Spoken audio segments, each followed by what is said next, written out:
Hello everybody. आज हम Prim's algorithm for minimum spanning tree को स्टडी करते हैं। मिनिमम स्पैनिंग ट्री के दो मशहूर एल्गोरिथम्स, एक प्रिम्स और एक क्रुस्काल है। तो हम पहले प्रिम्स को चेकआउट करेंगे इस वीडियो में। प्रिम्स एल्गोरिथम के कुछ सेलिएंट फीचर्स देख लेते हैं। सबसे पहले तो उसको एक स्टार्टिंग नोड चाहिए कि एक नोड से वो स्टार्ट करेगा। उसके बाद वो उस नोड से कनेक्टेड जो स्मॉलेस्ट एज है उसको सेलेक्ट करेगा और इस प्रोसेस को कंटिन्यू रखेगा। मतलब ए, अगर दो नोड्स हैं ए और बी, ए से बी उसने कनेक्ट कर लिया, उसके बाद अब बी के साथ जितने भी एजेस कनेक्टेड हैं उनको भी देखेगा और ए के साथ जितने कनेक्टेड एजेस हैं उनको भी देखेगा और उनमें से जो स्मॉलेस्ट वेटेड होगा वो उसको सेलेक्ट कर लेगा। और अगर एज एक साइकिल बनाता है ऑलरेडी सिलेक्टेड नोड्स के साथ तो वो उस एज को सेलेक्ट नहीं करेगा। और इस तरह वो पूरे इसी प्रोसेस को फॉलो करते हुए वो पूरे ग्राफ को ट्रेवर्स करके स्पैनिंग ट्री बनाएगा।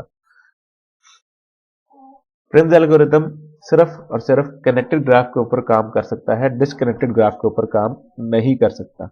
यहाँ पे आपके पास एक एग्जांपल है कनेक्टेड ग्राफ की, और इस कनेक्टेड ग्राफ में हम स्टार्टिंग नोड अपना ए ले रहे हैं।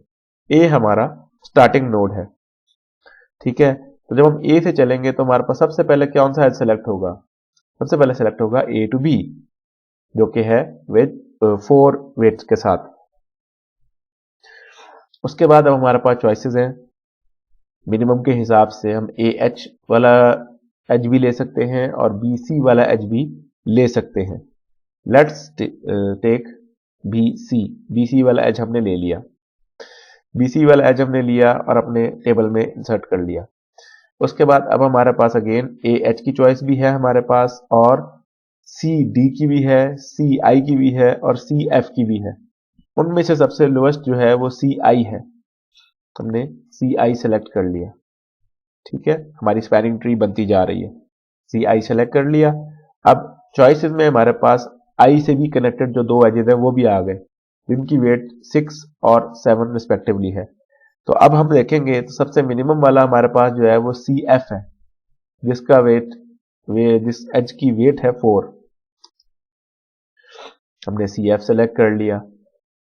अब फर्दर अगर हम एनालिसिस करें तो हमारे पास मिनिमम वाली जो है वो एफ जी या जी एफ, जो आप कहना चाहिए, क्योंकि ये एक अंडररेटेड ग्राफ है, ये वाली एज है। तो हमने इसको सेलेक्ट कर लिया। अब हम जी एच सेलेक्ट करेंगे, जो कि हमारे पास मिनिमम वेटेड एज है, ठीक है। इसके बाद क्या करेंगे?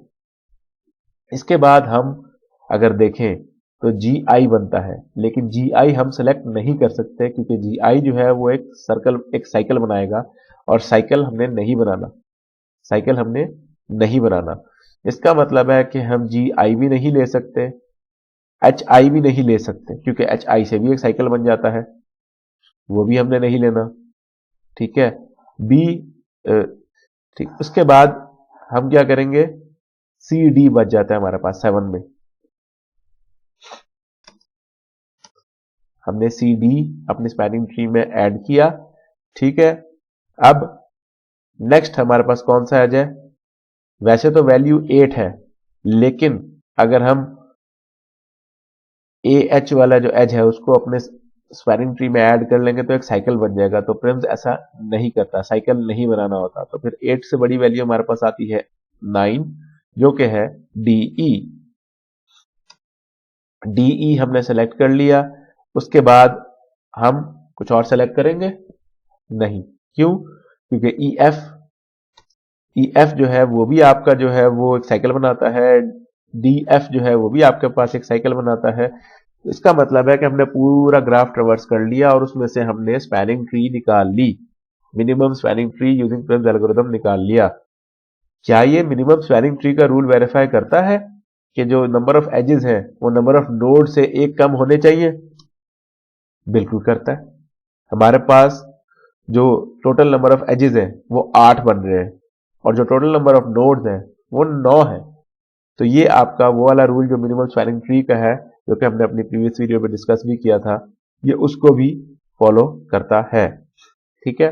और इन तमाम वेट्स का अगर हम एड अप करें तो हमारा टोटल वेट जो बना इस मिनिमम स्पैनिंग ट्री का वो बना 37। तो इसको अगर हम रीराइट करना चाहें तो दोनों तरीकों से रीराइट कर सकते हैं। ये इस तरह से आपका ट्री फॉर्म में टॉप टू बॉटम भी आ सकता है, एक ग्राफ फॉर्म के अंदर। नहीं तो हमने जिस तरह अपने ग्राफ में से प्रिम्स एल्गोरिथम इस्तेमाल करते हुए मिनिमम स्पैनिंग ट्री निकाली, तो वो आपके सामने यहाँ पे डिस्प्ले हो रही है। So that's it for this video.